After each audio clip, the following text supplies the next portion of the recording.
Okay, so when I started my journey off of drugs, I had went to a suboxone clinic.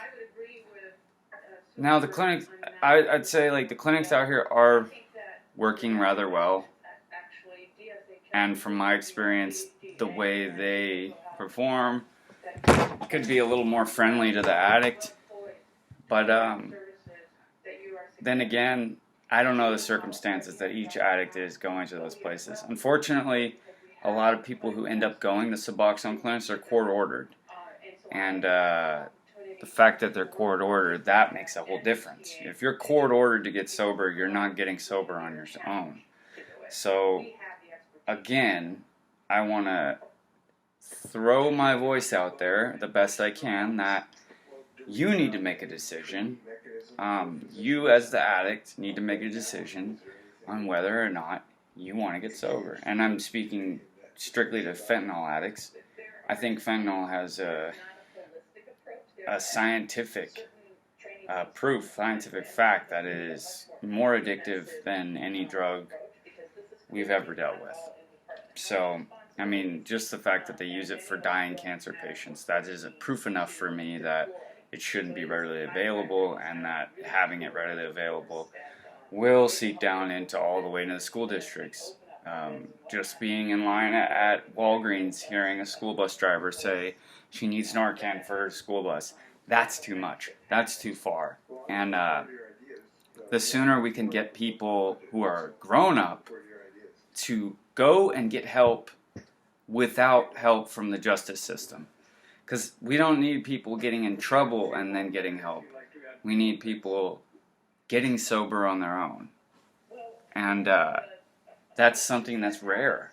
And especially when you add in a drug that has the multipliers that, as far as addictiveness, when you add in something like that, a factor for people on the streets, it's not enough. Time and time again, we'll see that the trauma and the victimology and all that stuff, the inflation of, man and woman being together, and the inflation of money, the laziness of Americans, and that's, I feel for Americans, because it's not like we've had a perfect system, and I could point fingers. I always could have pointed fingers at where I was wronged, and there could have been some right there. But that's not how we roll, I think, as a country. I think if you're a strong-hearted, patriotic American, that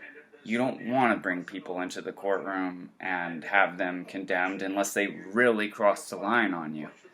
And that's kind of, with addicts especially, it's just, it's scary.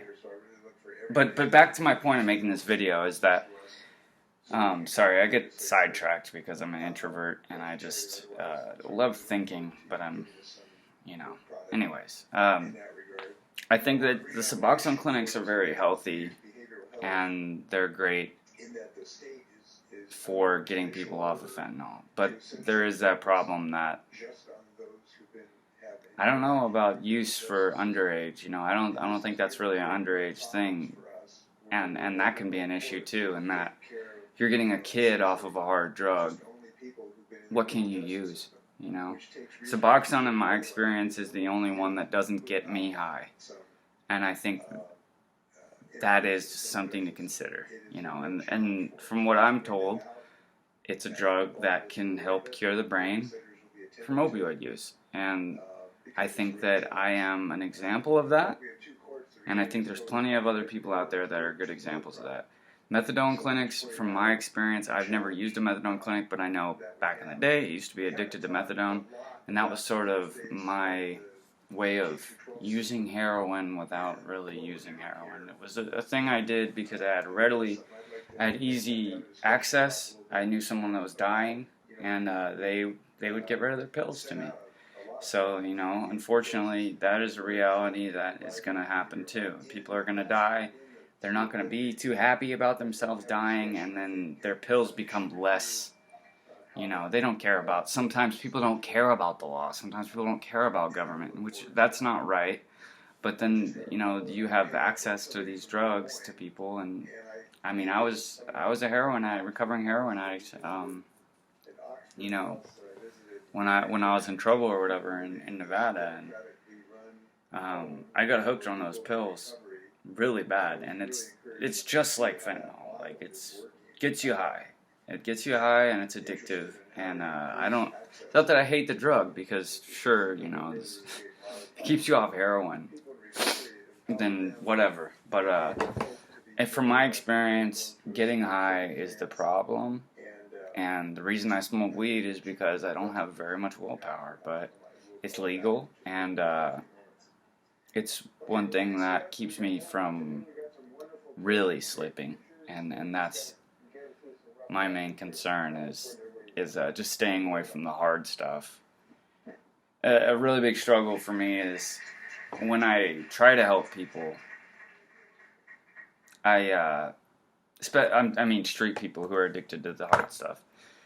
It's always a share in my misery game. It's always a get high with me game, and that's the hardest thing for an addict to overcome, really. So it's an uphill battle for me if I go face to face on it, and that's kind of where I've had struggles in Seattle. Is just that I can go across town and be asked by, you know, however many people, that it's almost like a cult of people now that worship the drug and would do anything for it. And the people who run that cult are murderous. The people whoever it is, I don't know who's running it, but I know that, you know, addiction to that drug is turning into a form of Satanism, in my opinion. And having to turn my back on my brother is one of the hardest things I've ever had to do, but I'd rather turn my back on him, and I'd rather blow the whistle as much as I can, play the freaking clarinet, you know, as much as I can.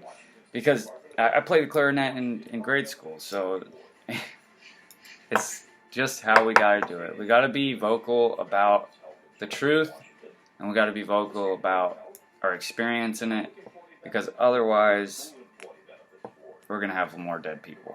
And, you know, whether it's from the top to the bottom, human life is human life. And, yeah, we're not all equal, but we're all human. So...